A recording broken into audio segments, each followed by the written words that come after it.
बिस्मिल्लाहिर्रहमानिर्रहीम अस्सलाम वालेकुम सामाइन, कैसे हैं आप सब। उम्मीद है खैरियत से होंगे। ये इतने खूबसूरत रंग जो आपको नज़र आ रहे हैं, ये एक ज़बरदस्त आमलेट बनाया था मैंने। यूट्यूब पे बहुत सी रेसिपीज़ हैं और मेरा दिल कर रहा था कि अंडा भी खाएं तो डिफरेंट तरीके से। इससे बच्चे भी खुश होते हैं और चीज़ जब चेंज हो जाती है ना, खुद भी दिल को खुशी महसूस होती है। और वैसे भी छुट्टी का दिन है तो आपको पता कुछ ना कुछ चेंज करना ही चाहिए।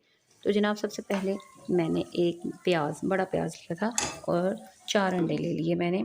हरा धनिया आपने काट के रखना है अपने पास। और ये देखिए मैंने बाउल में निकाल के रख लिए थे, लेकिन मैं आपको मशवरा दूंगी कि आप बाउल में निकाल के मत रखिएगा। ये बाद में मैं आपको रीज़न बताती हूँ कि क्यों मैंने ऐसा कहा है। तो जनाब, मैंने आटा गूंदा, उसका पेड़ा बनाया, फटाफट उसको बड़ा करके लेयर्स वाला पराठा बनाना था।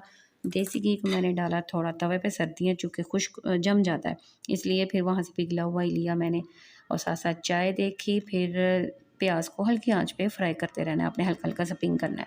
खुश्क आटा जो है वो आप डस्ट करें और छुरी की मदद से, ये भी मैंने यूट्यूब से सीखा था कि लेयर्स वाला पराठा कैसे बनाया जाता है। लेयर्स वाला पराठा बनाया, फटाफट उसे फ़ोल्ड किया और अच्छी तरह से घुमा फिरा के उसे यूँ पेड़ा बना लेना है, जिससे कि आपकी लेयर्स ऐसे भी नज़र आएँ और जब आप पकाएँ तब भी नज़र आएँ। अच्छी तरह से इसका गोल सा पेड़ा बना के 5 मिनट रेस्ट भी दें तो ख़ैर है। हाथों से मैंने इसको जितना हो सकता था किया फ़ोल्ड और फिर बड़ा-सा एक पराठा बना लिया। बड़े आराम से और एहतियात से आपने इसको तवे पर डालना है कि जो घी है वहाँ के छींटे ना उड़ें, ठीक है? इससे नुकसान होने का डर है। ये देखिए जी, हल्के-हल्के से गोल्डन ब्राउन हो गए जब प्याज़, तो मैंने कहा इतना ठीक है, काफ़ी है, इससे ज़्यादा नहीं करना। साथ-साथ पराठे को देखें, उसको हल्की आँच आजकल वैसे ही आपको पता है सर्दियाँ आँच हल्की ही होती है। फिर मैंने 4 अंडों के हिसाब से, आप भी अपने टेस्ट के हिसाब से सुर्ख मिर्च डालें पीसी हुई, और फिर इसके बाद आप नमक डालें, वो भी ऐड आप अपने टेस्ट के मुताबिक कर सकते हैं।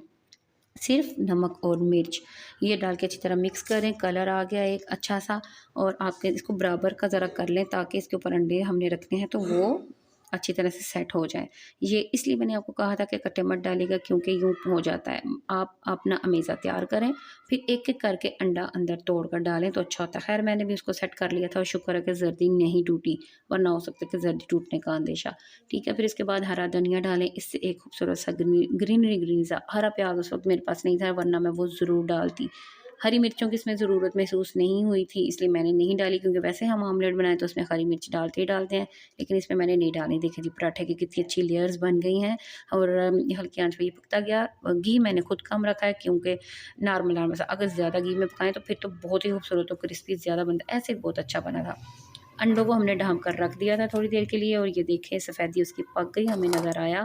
और फिर आप हाफ़ फ्राई रखना चाहें तो हाफ़ फ्राई अंडे रखें, वरना ऐसे ही आप इसको पकाते रहें हल्की आंच पर, दम पर रखते हुए ऊपर से कवर कर दें। ये मज़ेदार नाश्ता तैयार है। इसके पीस कीजिए, प्लेट में निकालिए, खाइए, एंजॉय कीजिए। उम्मीद है आपको वीडियो पसंद आई है। मेरे चैनल पर नए हैं तो लाइक, शेयर एंड सब्सक्राइब कीजिए। अल्लाह हाफ़िज़।